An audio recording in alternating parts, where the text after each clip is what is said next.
Hello, I'm Benheck and I received an Ouya development kit, and we've all seen it unboxed on the internet, but I'm going to take it one step further, of course, and take it apart.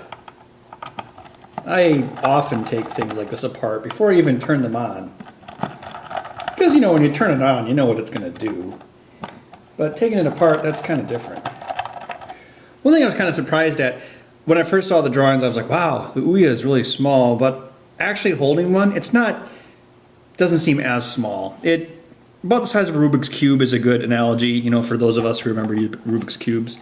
There's a power button on top, the light and the tact switch. They have a fan on it and a heatsink. I like the industrial design down here. We got like a little felt pad, I guess it's rubber actually. And vent holes all around. In the back, there appears to be a USB port, HDMI, micro USB, Ethernet, which I wasn't expecting, and a power jack. All right, let's open this up.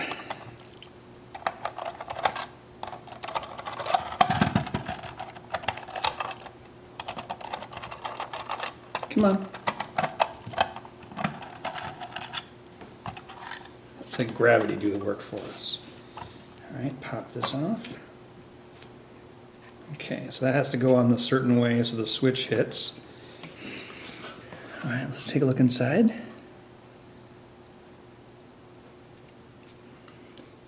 Looks like the circuitry itself is just held in place, mechanical retention. Yep, there it comes. You have artificial weight at the bottom of it, just like your Nintendo Zapper gun. That's a good idea because, you know, if they have a cable hooked up to the back of this, the cable itself could weigh more than the console and cause it to, you know, rotate around and stuff. All right. Wow, this thing just screams, make me into some sort of portable device. I assume this is the flash memory here. Then this will be your system on a chip. Under the heatsink and the fan. Yeah, it's pretty simplistic. It's really nice and small. Looks like the total size of the board is about, I don't know, 2 inches by 2 inches maybe, tops. Does this thing have Wi-Fi? That's a good question. I do not know. Maybe if I turned it on, I would know. All right, so that's the Ouya console itself. Now let's take a look at the controllers. They're interesting too. Put that right there. Here is the Ouya controller. And so it turns out the rendering on Kickstarter did resemble the final product. Here's an interesting thing. You actually pull these panels off here to get at the batteries, or to put them in, I guess is the right thing to say. Come on, Ouya. Ouya. Booyah, booyah.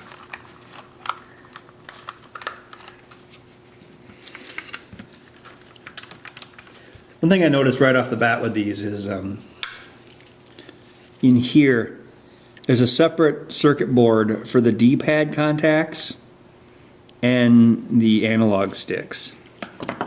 And that's a good thing because the reason the D-pad isn't very good on the Xbox 360 is because it's hooked up to the same level as these tall analog stick, which means the D-pad has this long stalk to it, and you have to move that whole thing to move the D-pad around, which is why it's pretty crappy. But this one, like the PlayStation 3, it has 2 different levels of circuit boards. It costs more, but yeah. The shoulder buttons are, yeah.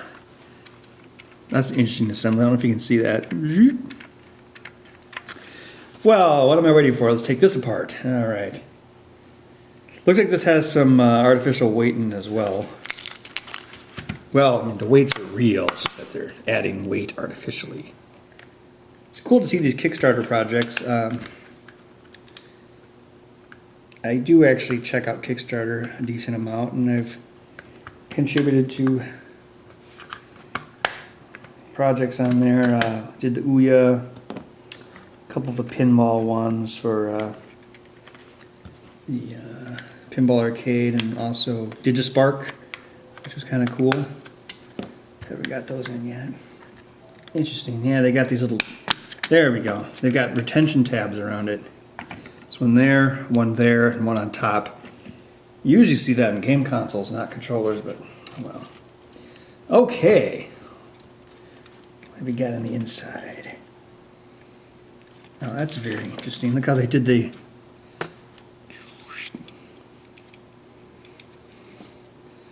potentiometer's under there, and when you rotate it, it causes... That's probably for some sort of patent reason, I'm sure. You know, so they don't make it like the Xbox 360, which works differently. It's kind of unfortunate in this day and age. You have to reinvent the wheel just to avoid patent issues, but that's life. Oh. See what I was talking about before? How the D-pad is right on its own circuit board? That's the same thing that the PlayStation 3 does. Here, I might have an Xbox one I can show you. Here we go. The Xbox 360, it has this big stalk thing on the D-pad because the D-pad is on the same circuit board as the analog sticks, but the analog sticks have, you know, a box on them that makes them higher. So the D-pad has to be higher. So the D-pad, you have to move this whole thing when you move the D-pad around, and that's why it's so mushy on the Xbox. Otherwise, the Xbox controller is fantastic, except for that one little nibble. Maybe they'll fix it on the new system. Durango or whatever it's supposed to be. The rumor is it's going to use an AMD APU, which means it would be x86 based again, which would probably work with Microsoft strategy because then it would be compatible with the Windows 8 app stuff. All right. Gosh, I'm gonna guess that's a Bluetooth module. I should know. It sure looks like one. So they got a module and they pasted it on their board here. Search for devices. Oh, this must be it. Oh, there we go. Ouya game controller. It is Bluetooth. That makes sense. I'm not sure how you turn the controller off. Anyway, that's it for this Ouya unboxing, tearing apart video. I hope you enjoyed it. Now I've got to put it all back together.